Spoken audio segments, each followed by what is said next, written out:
کہ میرے مالک نے اس امت پر یہ فیضان فرمایا کہ اس کا قرآن بھی محفوظ ہے اور نبی پاک صلی اللہ علیہ وسلم کا فرمان بھی محفوظ ہے، آپ کی اداؤں کے ساتھ محفوظ ہے۔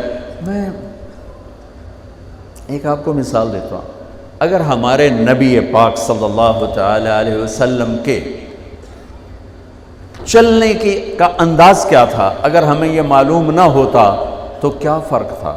کوئی جنت جہنم کا مسئلہ تو نہیں ہے نا، لیکن میں قربان جاؤں ان صحابہ پر اور ان کے شاگردوں پر، ان کے اگلے شاگردوں پر، یہاں تک کہ جنہوں نے میرے نبی کی چال بھی ہم تک پہنچائی۔ میں آپ کو ترجمہ بتا دوں،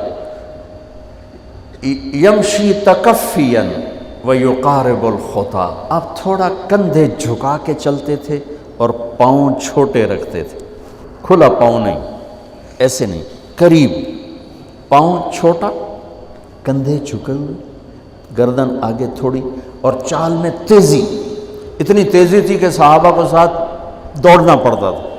آپ چونکہ آپ کے نیچے زمین سکڑتی تھی تو آپ ایسے چلتے تھے اور وہ پیچھے بھاگتے تھے۔ آپ کے دیکھنے کا ہمیں انداز معلوم نہ ہو تو کیا فرق ہے، لیکن میں قربان جاؤں جو کہہ رہے ہیں جل نظرہ الملاحظ، اب یوں دیکھتے تھے، یوں ایسے نہیں دیکھتے تھے حیا کی وجہ سے، بلکہ یوں دیکھتے۔ کبھی کبھی ایسے ہوتا تو پھر ایسی تجلیات اور آنکھوں سے نور نکلتا کہ سارے صحابہ یوں ہو جاتے۔ صرف دو آدمی آپ کو دیکھ سکتے تھے، صرف دو، ایک ابو بکر اور ایک عمر، بس۔ یضحکان الیہ ویضحک الیہما، دونوں آپ کو دیکھ کے مسکراتے اور آپ ان کو دیکھ کے مسکراتے، باقی کوئی آپ کو آنکھوں میں آنکھیں ڈال کے دیکھ نہیں سکتا تھا، جنہیں آپ کی نظر شرم و حیا ایسے تھی۔ کوئی آپ کو ادھر سے بلاتا، مفتی حامد صاحب مجھے کہیں مولوی صاحب تو میں اتنا ہی کروں گا، اس تو میرے کول بھی نہیں ہمت، مولانا ارشاد صاحب کہیں جناب مولانا صاحب، اتنی میری طاقت ہے۔ لیکن جب میرے نبی کو دائیں سے کوئی بلاتا تھا یا رسول اللہ، تو اب یوں نہیں کرتے، اب یوں کرتے تھے، پورا مڑتے تھے اس کی طرف، پورا سینہ سے سینہ ملاتے تھے۔ ادھر سے کسی نے کہا یا رسول اللہ، تو اب یوں نہیں کرتے، اب یوں کرتے تھے پورا۔ میں قربان جاؤں، اس موبائل نے کتنی بد اخلاقی پھیلائی ہے کہ ایک آدمی بات کر رہا، وہ موبائل دیکھ رہا۔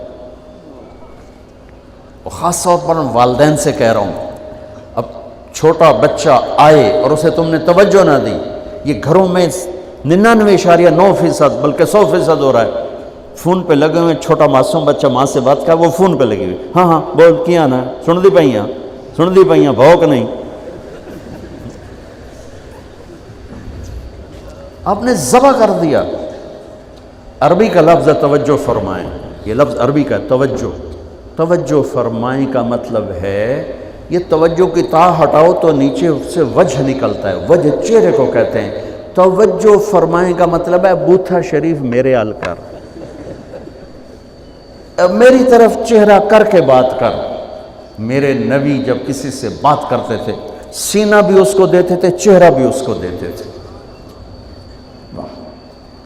جب آپ غمگین ہوتے تھے کیا کرتے تھے؟ اب داڑھی پکڑ کے یوں بیٹھ جاتے تھے، یہاں ٹیک، اس کو نیچے اور یوں پکڑو، تھوڑی دیر کے بعد سر پہ ہاتھ پھیرتے اور پھر یوں فرماتے۔ یہ میرے نبی کے غم کی نشانی تھی کہ آپ کسی دکھ میں ہیں، کسی غم میں ہیں۔ سبحان اللہ۔ جب آپ کسی کو بلاتے تھے تو ایسے نہیں کرتے تھے، ایسے کرتے تھے، پورے ہاتھ کے اشارے سے، ایسے انگلی اٹھانا عیب ہے، یوں کرتے تھے ایسے۔ جب آپ محفل میں بیٹھتے تھے تو چوکڑی مار کے بیٹھتے تھے، اتحیات صرف نماز میں آپ کی ہے، باقی آپ چوکڑی مار کے بیٹھتے تھے، اور پوری محفل میں ٹانگ نہیں پھیلاتے تھے، چاہے کتنی لمبی مجلس ہو جائے ٹانگ نہیں پھیلاتے تھے کبھی بھی۔ عزت دیتے تھے، سامعین جالسین کو احترام دیتے تھے، عزت دیتے تھے، اور دوران گفتگو آپ یوں کرتے رہتے تھے، یوں۔ یہ آپ کی بے ساختہ حرکت تھی، یہ ہتھیلی، یہ انگوٹھا، یہ ہر آدمی میں نا کوئی اس کی جسم کی غیر ارادی حرکت ہوتی. جیسے میں اپنے انگوٹھے کو یوں کرتا رہتا ہوں، یہ میری بچپن کی عادت ہے، مجھے پتہ بھی نہیں ہوتا میں انگوٹھا ایسے کر رہا ہوتا ہوں. تو میرے نبی کی بغیر ارادے کے ہاتھوں کی حرکت تھی. آپ دوران گفتگو یوں فرمایا کرتے. یا آپ کو اوپر کر کے دکھا رہا ہوں، ورنہ آپ یہاں ہاتھ ہوتے تھے اور آپ یوں فرماتے رہے. واہ کیا صحابہ تھے جو ہر شے ہم تک پہنچا. سبحان اللہ. جب آپ غصے میں ہوتے تھے تو ہماری طرح کوئی وہ اظہار تو ہوتا نہیں تھا. پھٹ پڑے وہ بھی نہیں ہے، ڈانٹ ڈپٹ وہ بھی نہیں ہے. اس کو برداشت کیا ہے، اس کا رد عمل آیا ہے چہرے پر. کیا یہاں ایک رگ تھی جو غصے میں ابھر آتی تھی، وہ ایسے ایسے ایسے ایسے ایسے کرتے. بینہما عرق یدرہ الغضب، ٹک ٹک ٹک ٹک. تو اس سے اندازہ ہوتا تھا غصے میں کسی پر اظہار ناراضگی ہے تو ہم تو لان تان کرتے ہیں. آپ کیا کرتے تھے؟ ادھر سے ابو ہریرہ آ رہے ہیں، آپ ان پہ ناراض ہیں اور ان کو بتانا بھی چاہتے ہیں، اور یہ ناراضگی ان کی کسی تربیتی پہلو کی وجہ سے ہے. من تصر لنفسہ لا یغضب لنفسہ ومن تصر لہا. ساری زندگی اپنی وجہ سے نہ کسی پہ ناراض ہوئے نہ کسی کی ڈانٹ ڈپٹ کی. تو جب ادھر سے آ رہا ہے نا ابو ہریرہ اور آپ ان کو اظہار ناراضگی فرمانا چاہتے ہیں تو یوں دیکھا اور ساتھ ہی یوں ہو جاتے تھے. بس ادھر سے انس آ رہے ہیں، آپ ان پہ ناراض ہیں، دیکھتے ہی آپ یوں ہو جاتے تھے. بس یہ اتنا تھا میرے نبی کی ناراضگی کا اظہار کہ آپ لگتا ہے ناراض ہیں. ناراض. جب آپ خوش ہوتے تھے تو یہ جگہ گلابی ہو جاتی. پہلے بہت خوبصورت رنگ تھا گلابی، لیکن یہ اور زیادہ چمکنے لگتے، اس میں سے نور نکلنے لگتا تھا. اتنی چھوٹی چھوٹی بات. میرے نبی کی کوئی بات چھوٹی نہیں ہے، لیکن جیسے فرض اور ہے، فرض کفایہ اور ہے، واجب اور ہے، سنت موقدہ سنت، یہ ساری ایسے ہی. میرے نبی کا ہر عمل عظیم الشان ہے کہ ہر عمل جنت میں لے جانے کا اور اللہ کی رضا کا ذریعہ ہے. تو چھوٹا تو کوئی نہیں.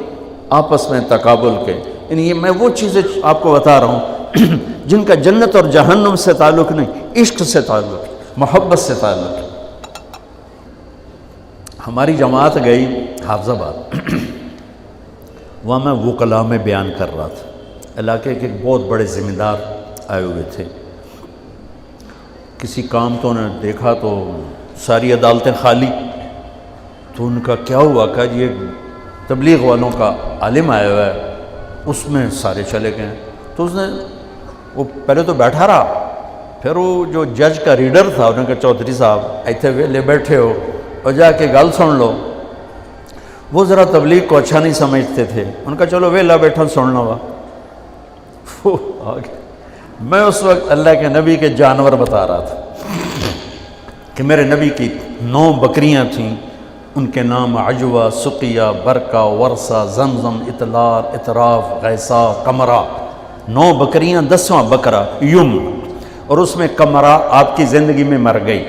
یہ احسان عظیم ہے ان ہستیوں کا جو واقعی اس قابل تھے کہ اللہ نے کہا رضی اللہ عنہ، جاؤ میں راضی ہو گیا، جو مرضی کرو میں راضی ہو گیا. سبحان اللہ. واہ.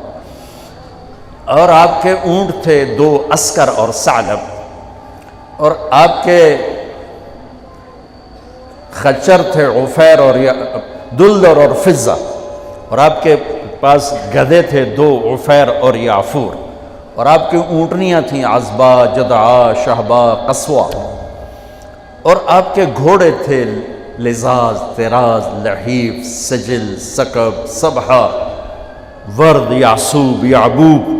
یہ آپ کے گھوڑوں کے نام. ایک گھوڑے کا نام تھا ورد. کیوں تھا؟ جیسے گلاب کا پھول نمایاں نظر آتا ہے، وہ گھوڑا ایسا حسین تھا کہ گھوڑوں میں نمایاں نظر آتا تھا.